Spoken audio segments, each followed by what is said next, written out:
జై శ్రీమన్నారాయణ. శ్రీమద్భగవద్గీత 14వ అధ్యాయము గుణత్రయ విభాగయోగము 15వ శ్లోకము. రజసి ప్రళయం గత్వా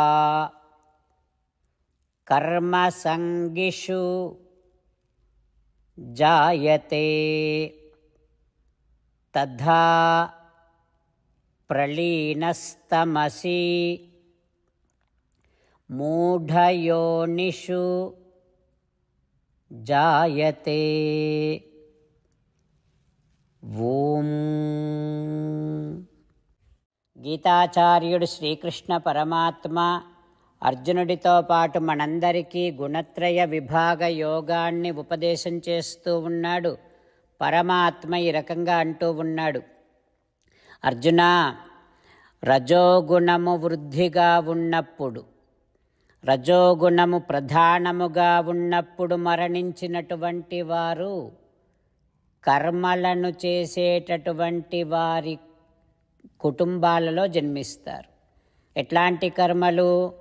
ఫలాలను కోరుతూ చేసేటటువంటి కర్మలను ఆచరించే కుటుంబాలలో జన్మించి ఈ జనన మరణ చక్రములోనే ఉండిపోతారు. ఇంకా తమోగుణము ప్రధానముగా ఉన్నప్పుడు, తమోగుణము వృద్ధిగా ఉన్నప్పుడు మరణించినటువంటి వారు జంతువుల జన్మలను ఎత్తుతూ ఉంటారు. నీచమైనటువంటి జన్మలను ఎత్తుతూ ఉంటారు అంటూ శ్రీకృష్ణ భగవానుడు రజోగుణము తమోగుణము ప్రధానముగా ఉన్నప్పుడు మరణించినటువంటి వారు పొందే ఫలాలను తెలియచేస్తూ ఉన్నాడు.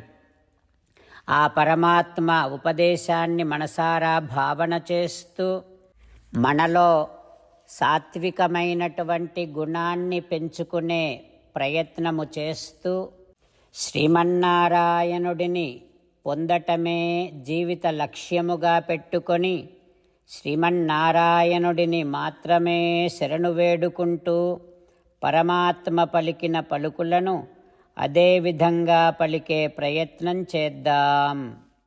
రజసి ప్రళయం గత్వా కర్మసంగిషు జాయతే తథా ప్రళీనస్తమసి మూఢయోనిషు జాయతే. అంతేకాకుండా మనం ప్రతిరోజు శ్రీమన్నారాయణుడికి ఒక 8 పనులు చేస్తాం అని మాట ఇద్దాం. ఎందుకంటే శ్రీకృష్ణ భగవానుడు 18వ అధ్యాయములో 65 నుండి 70వ శ్లోకాల ద్వారా శ్రీమద్భగవద్గీత అంతటికీ సారభూతముగా మనకు 8 పనులు చేయమని చెప్పాడు. అలా చేస్తే చాలు, నేను మిమ్మల్ని అన్ని విధాలుగా రక్షిస్తా అని ప్రమాణపూర్వకముగా ప్రతిజ్ఞ కూడా చేశాడు. అందుకని శ్రీమద్భగవద్గీతను అంతటినీ విన్న తర్వాత అర్జునుడు కూడా చివరకు కరిష్యే వచనం తవ, కృష్ణ నువ్వు చెప్పినట్టే చేస్తా అని అన్నాడు. కనుకనే భగవానుడు అర్జునుడికి అన్ని విధాల విజయాన్ని అందించాడు. మనం కూడా ప్రతిరోజు శ్రీమన్నారాయణుడికి ఆ రకంగానే మాట ఇద్దాం. 8 పనులు చేస్తాం అని మనము మాట ఇస్తే అది అష్టాక్షరీ మహామంత్ర జపము చేసినటువంటి ఫలితాన్ని మనకు ప్రతిరోజు ఇస్తుంది. ఇట్లా మాట ఇవ్వటం కంటే గొప్ప పూజ, యజ్ఞము, తపస్సు మరొక్కటి లేనే లేదు. అందుకని నేను అంటూ ఉంటాను, మీరు మనస్సులో భావిస్తూ ఉండండి. ఈ రకంగా మనము మాట ఇస్తూ ఉంటే శ్రీకృష్ణ భగవానుడి ముఖారవిందములో కలిగేటటువంటి ఆనందాన్ని మనం ప్రతిరోజు దర్శిద్దాం, ఆస్వాదిద్దాం. జై శ్రీమన్నారాయణ. హో శ్రీమన్నారాయణ, నువ్వు చెయ్యమన్నట్టే నేను నిన్నే సంతతము ధ్యానము చేస్తూ ఉంటా. హో శ్రీమన్నారాయణ, నువ్వు చెప్పినట్టే నేను నీ భక్తుడిగానే ఉంటా. హో శ్రీమన్నారాయణ, నువ్వు చెయ్యమన్నట్టే నేను నా విధులను కర్తవ్యాలను నీ సేవగా నీ తృప్తి కోసమనే సక్రమంగా నిర్వర్తిస్తూ ఉంటా. ఓ శ్రీమన్నారాయణ, నువ్వు చెప్పినట్టే నేను నీవాడిని అనే మహావిశ్వాసముతో నీకే నమస్కరిస్తూ ఉంటా. ఓ శ్రీమన్నారాయణ, మామేకం శరణం వ్రజ, నన్ను ఒక్కడిని మాత్రమే శరణు వేడుకో అని నువ్వే అన్నావు కనుక నేను నిన్ను ఒక్కడిని మాత్రమే శరణు వేడుకుంటా. ఓ శ్రీమన్నారాయణ, మా శుచః, ఇక దుఃఖించకు అని నువ్వే నాకు భరోసా ఇస్తున్నావు కనుక నేను ఇక దుఃఖించను. ఓ శ్రీమన్నారాయణ, నువ్వు చెప్పినట్టే నువ్వు నా కోసమని అనుగ్రహించినటువంటి శ్రీమద్భగవద్గీతను ప్రతిరోజు కనీసము ఒక్క శ్లోకాన్నైనా జ్ఞాపకం చేసుకుంటూ శ్రీమద్భగవద్గీతను అనుసంధానము చేస్తూ ఉంటా. ఓ శ్రీమన్నారాయణ, నువ్వు చెప్పినట్టే నువ్వందరి కోసమని చెప్పినటువంటి శ్రీమద్భగవద్గీతను తెలియని భక్తులందరికీ తెలియచేసే నా వంతు ప్రయత్నాన్ని నేను నిరంతరము కొనసాగిస్తూనే ఉంటా. ఓ శ్రీమన్నారాయణ, నేను నువ్వు చెప్పినట్టే చేస్తా, నీకు నచ్చినట్టే ప్రవర్తిస్తా, నీకోసమే పని చేస్తూ ఉంటా. కరిష్యే వచనం తవ. ఇప్పుడు శ్రీమద్భాగవతాన్ని అనుసంధానం చేసుకుందాం. శ్రీమద్భాగవత గ్రంథానికి నమస్కారం. నిగమకల్పతరోర్గళితం ఫలం సుఖముఖాదమృతద్రవ సంయుతం పిబత భాగవతం రసమాలయం ముహురహో రసికా భువి భావుకాః. శ్రీసుఖ యోగీంద్రుల వారికి నమస్కారం. యం ప్రవ్రజంతమనుపేతమపేతకృత్యం ద్వైపాయనో విరహకాతర ఆజుహావ పుత్రేతి తన్మయతయా తరవోభినేదుః తం సర్వభూతహృదయం మునిమానతోస్మి. నరనారాయణులకు, చతుర్ముఖ బ్రహ్మకు, సరస్వతీదేవికి, వ్యాసమహర్షుల వారికి నమస్కారం. నారాయణం నమస్కృత్య నరం చైవ నరోత్తమం దేవీం సరస్వతీం వ్యాసం తతో జయం ఉదీరయేత్. శ్రీమద్భాగవతము దశమస్కంధము 10వ స్కంధములో 276వ రోజు. సూత మహానుభావుడు శౌనకాది మహర్షులందరికీ ప్రవచనం చేస్తూ ఈ రకంగా చెబుతూ ఉన్నాడు. ఓ మహర్షులారా, శ్రీసుఖ యోగీంద్రుల వారు పరీక్షిన్నరేంద్రుడికి శ్రీమద్భాగవతాన్ని ఉపదేశం చేస్తూ ఇలా చెబుతూ ఉన్నాడు.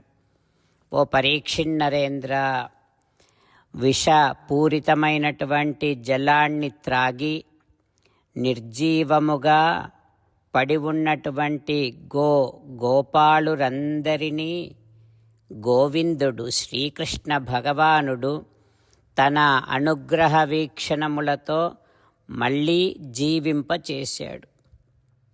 అయితే శ్రీకృష్ణ భగవానుడు గ్రహించాడు. ఏమని? యమునా నదీ జలము కాళీయుని వలన విషపూరితమయ్యింది అని విలోక్య దూషితాం కృష్ణాం కృష్ణః కృష్ణాహినా విభుః. ఇది యమునా నది కాళీయుని వలన విషపూరితమయ్యింది అని కృష్ణ భగవానుడు గ్రహించి ఆ సర్పాన్ని, కాళీయుడిని అక్కడి నుండి వెడలగొట్టాలి అని నిర్ణయం చేసుకున్నాడు. వెళ్ళగొట్టాడు అని శ్రీశుకుల వారు చెప్పగానే పరీక్షిత్తు ఈ రకంగా అడుగుతూ ఉన్నాడు. ఓ యోగీంద్ర, శ్రీకృష్ణుడు ఆ అగాధమైనటువంటి యమునా జలములో కాళీయుడిని ఎట్లా మర్దించాడు, ఎట్లా అణిచాడు, ఆ వృత్తాంతాన్నంతటినీ నాకు వివరించి చెప్పండి.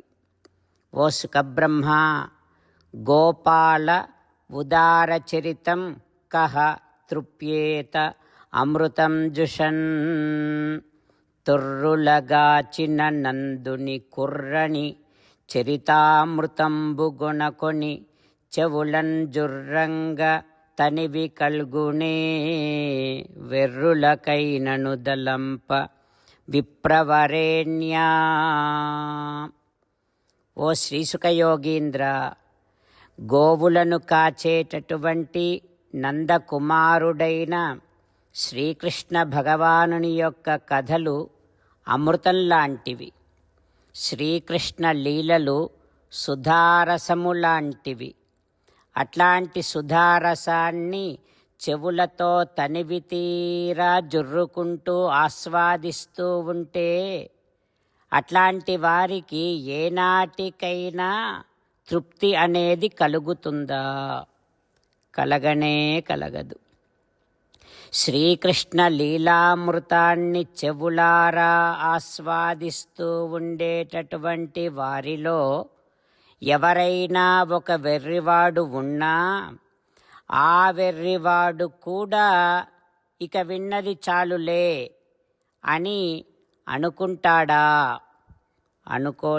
అనుకోడు కదా. అందుకని ఓ యోగీంద్ర, శ్రీకృష్ణ లీలామృతాన్ని ఇంకా ఇంకా వినాలి అని అనిపించేటటువంటి నాకు ఆ కాళీయమర్దన వృత్తాంతాన్నంతటినీ వివరించి చెప్పండి అని పరీక్షిత్తు అడుగుతూ ఉన్నాడు. ఆ తర్వాత ఏం జరుగుతుందో రేపు తెలుసుకుందాం. ఓం శ్రీకృష్ణ పరబ్రహ్మణే నమః. ఓం అస్మద్గురుభ్యో నమః. ముకుందమాల. కృష్ణో రక్షతు నో జగత్రయగురుః కృష్ణం నమస్యామ్యహం. కృష్ణేనామరశత్రవో వినిహతాః కృష్ణాయ తస్మై నమః. కృష్ణాదేవ సముత్థితం జగదిదం కృష్ణస్య దాసోऽస్మ్యహం. కృష్ణే తిష్టతి విశ్వమేతదఖిలం. హే కృష్ణ సంరక్ష మాం. శ్రీమద్భగవద్గీత 14వ అధ్యాయము 15వ శ్లోకము. రజసి ప్రళయం గత్వా కర్మసంగిషు జాయతే తథా ప్రళీనస్తమసి మూఢయోనిషు జాయతే. రజసి ప్రళయం గత్వా కర్మసంగిషు జాయతే తథా ప్రళీనస్తమసి మూఢయోనిషు జాయతే. శ్రీమన్నారాయణ కరిష్యే వచనం తవ. సర్వం శ్రీకృష్ణార్పణమస్తు. జై శ్రీమన్నారాయణ.